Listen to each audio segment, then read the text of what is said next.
Welcome back to Second Act Stories. It's so good to be sitting across the table from my dear friend Eleanor once again. It's always a pleasure, Arthur.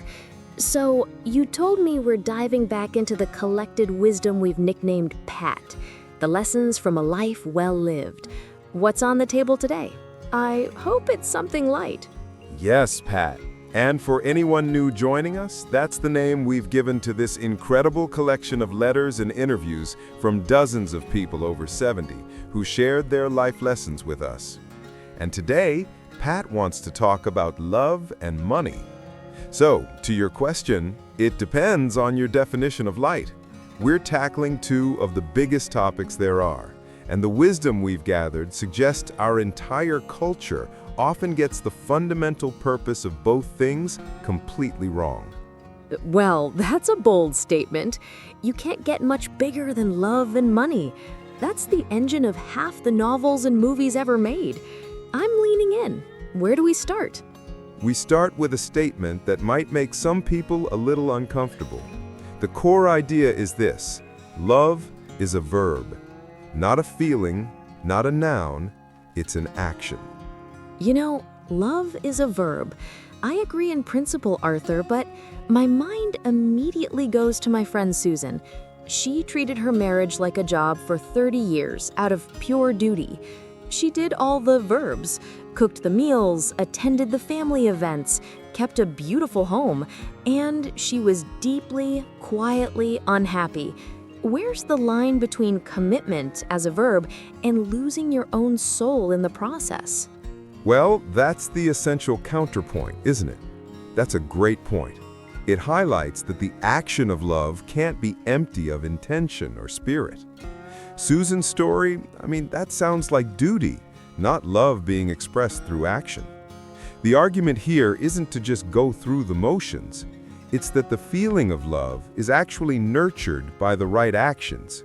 It's like we've become a culture obsessed with the ignition, the spark, the chemistry, and we've forgotten how to drive. We wait for the feeling to tell us what to do, when really, our actions can be the very thing that reignites that feeling. That's a crucial distinction. Action as a way to cultivate feeling, not just as a duty to be performed. So we're not throwing the romance out the window, we're just saying it needs a little help to stick around. Exactly. The wisdom from these stories says relationships don't die from some big betrayal. They die from neglect, a death by 1,000 cuts, 1,000 tiny moments of not showing up. That's powerful. It's the indifference that kills it. So what does showing up really look like then? If it's not just doing the chores, what is it? It's about being present. And look, I say that as someone who's failed at it more times than I care to admit. I remember one evening, years ago, my wife was telling me about a problem she was having at work. I was physically there, nodding, saying, uh-huh, but my mind was a million miles away, stressing about a deadline. She stopped mid-sentence and just said, "You're not here, are you?" The look on her face, the quiet disappointment, it was a total gut punch. It taught me presence isn't just being in the same room, it's an action. It's the act of consciously pushing your own worries aside for just a few minutes to create a space where the other person feels truly seen and heard. It means putting your phone away, and it means choosing to be kind, especially when you don't feel like it. Thank you for sharing that, Arthur. That's a hard lesson. It's often the quiet moments of disappointment that weigh the heaviest, isn't it? That idea of an active, generous presence, it really resonates. It does remind me of that promise, for better or for worse. The worst part requires that active presence, not just a lingering feeling. Exactly. And this idea is viewed so differently around the world. In the West, we're raised on stories of romantic love being the only foundation for marriage. But if you look at a country like India, the tradition of arranged marriages, while it's changing, offers a fascinating contrast. I've always struggled with that concept, to be honest. As a journalist, I've met couples in arranged marriages. Some were deeply happy. Others, like my friend Susan in her own way, felt trapped in a duty. A very fair point. It's not a perfect system, but the underlying philosophy is that you don't fall in love, you build it. Love is the work you do together. It's the result of shared experiences and unwavering commitment. I spoke with a man from Mumbai once, and he put it beautifully. He said, "In the West, you fall in love. In my culture, we grow in love. It's a garden we tend together." We grow in love. I like that. So the end goal's the same, a loving partnership, but the starting point is different. One starts with a feeling and hopes the action follows.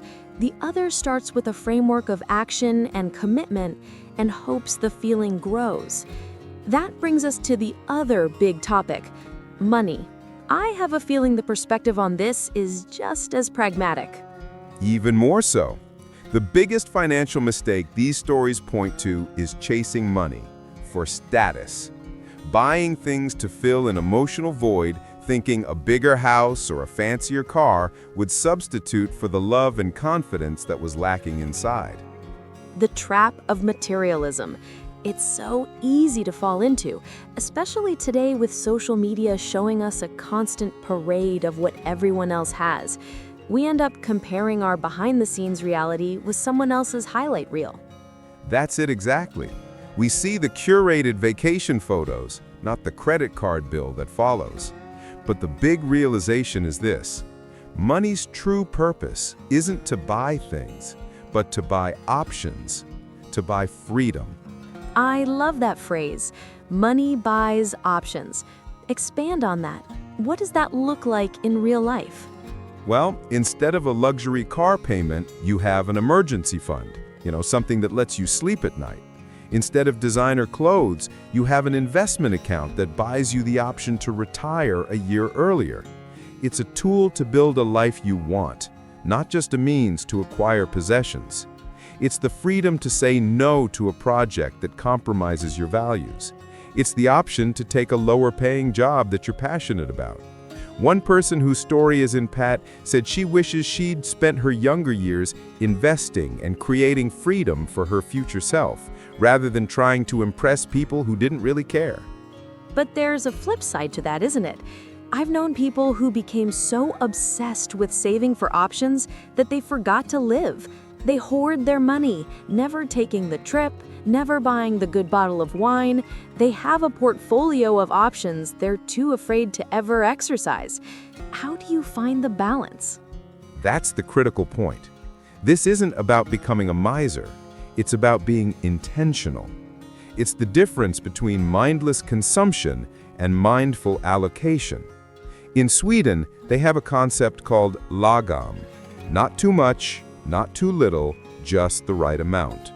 It's about finding a sustainable, balanced approach. You spend enough to live well and create joy now, while building a foundation that gives you peace and options for the future. It's about knowing what's enough for you. That's the million-dollar question, isn't it? Intentionality. Arthur, I'll ask you first. Looking back, do you lean more toward love is a feeling or love is a verb? Oh, in my youth, it was all about the feeling. Absolutely. I was waiting for the lightning bolt. Now it's absolutely a verb, no question.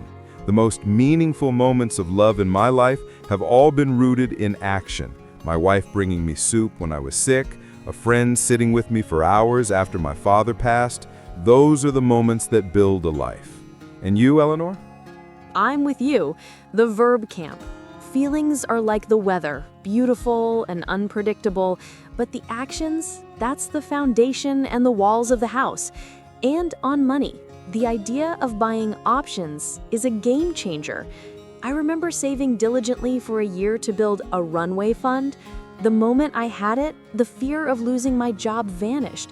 That didn't just buy me financial security, it bought me creative courage at work. That was an option I had purchased for myself. It's really empowering, isn't it? So we've got 2 questions for our listeners today. First, think about your most important relationship. What is one small action you can take this week to show your love independent of how you're feeling? And second, think about your finances. What is one option or freedom you would like to buy for your future self? Get specific. Maybe it's the freedom to work part-time after 60, the option to take a sabbatical. Write it down. Giving it a name makes it real. Please go to the comments section and share your thoughts. There is so much wisdom in this community, and your perspective is valuable. Let's learn from each other.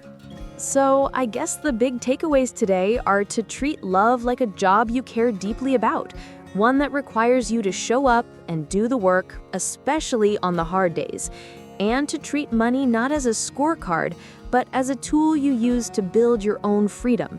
It's simple, but it's not easy. Not easy at all, but it's a blueprint for a life with fewer regrets. Thank you for this conversation, Eleanor. Thank you. If this episode sparked something in you, please share it with someone you love, as a verb, of course.